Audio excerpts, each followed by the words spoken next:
Ce samedi 7 août, la commune de Val-de-Chalvagne, sa maire Annabelle Oncina, la communauté de communes avec Amandine Delabre du service du patrimoine de la CCAPV avait organisé la première rencontre du patrimoine de l'année 2021. Les organisateurs ont présenté à un large public le riche patrimoine de la commune et l'égypterie visible au château à Castellet-Saint-Cassien. La commune en parallèle avait aussi organisé un repas champêtre convivial et la présence d'une cinquantaine de voitures anciennes, pour la plus grande joie de tous les passionnés de belle mécanique. Pour les plus jeunes était improvisée une piste de glissade avec des bâches humides et savonnées, qui a eu un grand succès aussi. Les conférences de la journée du patrimoine Jean-Loup Fontana, conservateur du patrimoine, le conférencier tout au long de la journée, a animé plusieurs rencontres avec le nombreux public pour la présentation d'égypteries remarquables, décors baroques de résidence de nobles égypteries en Haute-Provence. Il évoque aussi l'histoire et les stratégies pour l'invasion de la Provence par Charles Quint. La Provence pendant ce conflit sera détruite en grande partie. Par la suite, il faudra donc se donner les moyens de la reconstruire. Le royaume de France va implanter une aristocratie nouvelle pour remettre en valeur l'ensemble de ce territoire. Par la suite, le conférencier va illustrer les différentes sculptures, ornements, constructions et châteaux que nous trouvons encore sur nos territoires. Jean-Loup Fontana propose un récit toujours très captivant, instructif et imagé avec de nombreuses anecdotes empreintes d'humour qui rend l'histoire, la conférence, bien plus plaisante à entendre.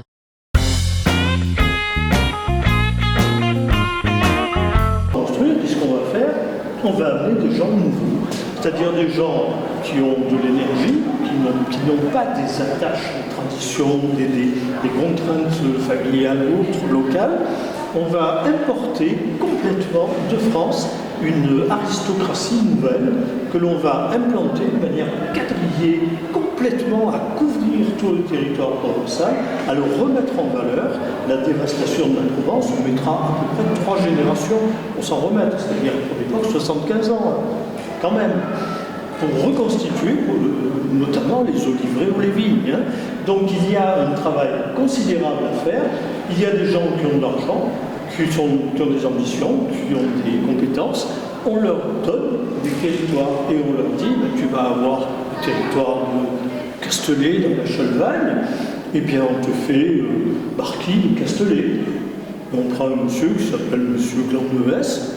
On fait seigneur de Castellet, c'est très bien. Et lui, qu'est-ce qu'il fait?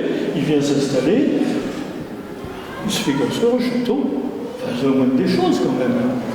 Bon, évidemment, on est loin de l'image d'Épinal, du château fort, avec les tours, le donjon, les créneaux, les machineries et autres, les ponts-levis. On est sur une résidence aristocratique qui se donne les allures d'un château, notamment par la présence de tours, mais qui est avant tout un lieu de résidence et en plus un lieu de résidence extrêmement occasionnel pour multiplier et couvrir la Haute-Provence, particulièrement le Pic de la Provence. Elle est entièrement à reconstruire, et bien on l'a reconstruit de neuf avec un modèle entièrement nouveau qui est celui de ces, entre guillemets, châteaux qui sont artificiels, je veux dire, qui n'ont aucune base médiévale, féodale ou un truc comme ça. On construit un château là où il n'a jamais eu. On en trouve partout, certains sont très beaux, comme Château Arnoux, ou Clumant, qui est en haut à droite. D'autres, celui-ci m'intéresse beaucoup, c'est Vologne. Vologne, c'est en face, un peu avant Sisteron, en face de Château Arnoux d'ailleurs, de l'autre côté de la Durance. C'est un gros village, disons. Et il y a ce qu'on appelle le château, qui accueille aujourd'hui la mairie, ici, dans une de ces pièces en bas. Et vous le voyez, c'est une maison qui est une grosse maison de village, ni plus ni moins. On peut l'appeler le château, ça impressionne guère. Quand on arrive à Bologne, on y pense. On va voir tout à l'heure ce que ça donne.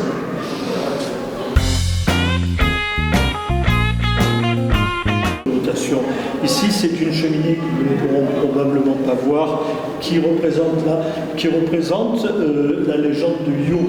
Io était une nymphe très appréciée par les amateurs de l'eau croisée. Le nom est curieux. C'était une nymphe très jolie, et Jupiter l'avait repérée.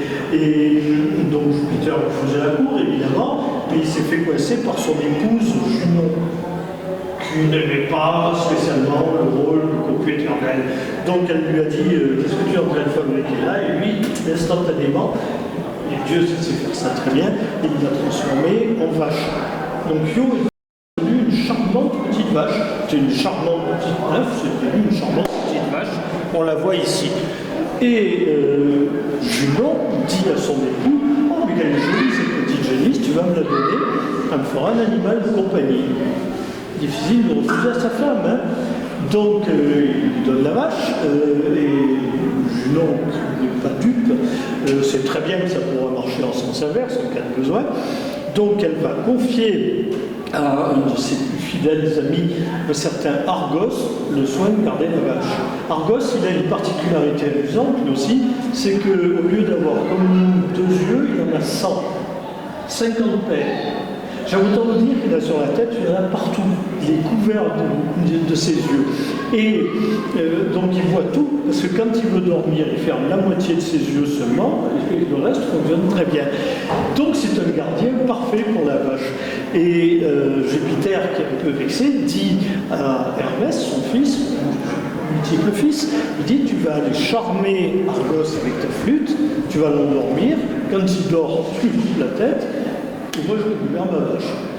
Et Junon, quand elle voit la scène, va récupérer la tête et les yeux, et elle va les placer sur les plumes de la queue du paon, qui est son animal fétiche un peu emblématique. C'est comme ça que le paon porte cette queue. Et c'est ce panneau, cette cheminée, donc, qui reprend exactement cette gravure qui est extraite. Et donc l'atelier qui a fait les travaux ici avait dans ses carnets cet extrait de l'édition des Métamorphoses.